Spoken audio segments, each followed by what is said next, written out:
Tak ada yang tahu, setiap malam seorang sultan besar diam-diam keluar istana, menyamar menjadi rakyat biasa, bukan untuk bersenang-senang, tapi untuk mencari siapa yang lapar, siapa yang tertindas, dan siapa yang menangis dalam diam.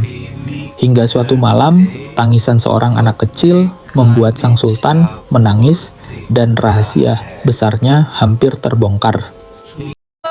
Di siang hari, ia dikenal sebagai pemimpin paling dihormati di negeri itu.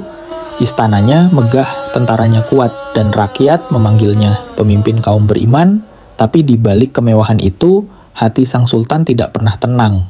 Ia takut jika masih ada rakyatnya yang kelaparan, sementara dirinya hidup dalam kemewahan. Setelah seluruh istana tertidur, sang sultan melakukan kebiasaan rahasianya. Ia melepas mahkota, melepas jubah kebesaran, lalu berubah menjadi rakyat biasa. Tak ada genderang, tak ada pengawal, hanya seorang lelaki tua yang berjalan sendirian di tengah malam. Malam itu, ia melihat kenyataan yang tidak pernah sampai ke telinga para pejabat. Anak-anak tidur dalam keadaan lapar, seorang ibu menangis karena tak mampu membeli roti, dan banyak rakyat kecil hidup dalam ketakutan dan penderitaan. Sang sultan menundukkan kepala, hatinya hancur, namun satu rumah kecil membuat langkahnya berhenti. Terdengar tangisan anak-anak begitu pilu.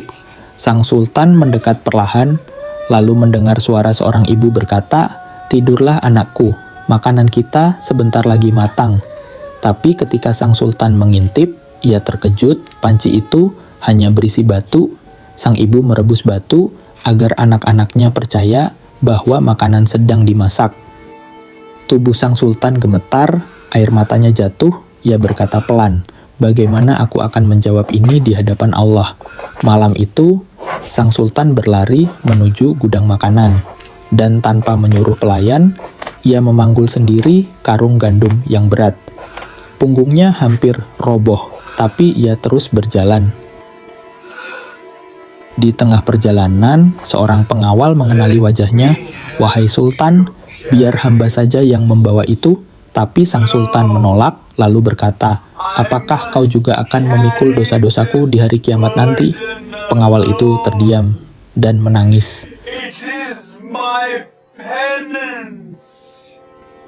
Malam itu, sang sultan memasak sendiri makanan, ia meniup api, mengaduk panci, dan menunggu hingga anak-anak itu kenyang. Untuk pertama kalinya malam itu, rumah kecil itu dipenuhi tawa. Sang sultan tersenyum sambil diam-diam menahan air mata. Sebelum lelaki tua itu pergi, sang ibu berkata, "Semoga Allah memberkahi sultan kita. Semoga ia tahu penderitaan rakyatnya." Sang sultan menunduk karena wanita itu tidak tahu lelaki lusuh di depannya adalah sultan yang ia doakan.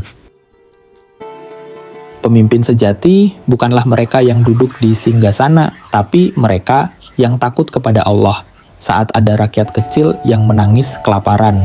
Dan malam itu, seorang sultan mengajarkan bahwa kekuasaan terbesar adalah hati yang penuh kasih sayang. Tuh.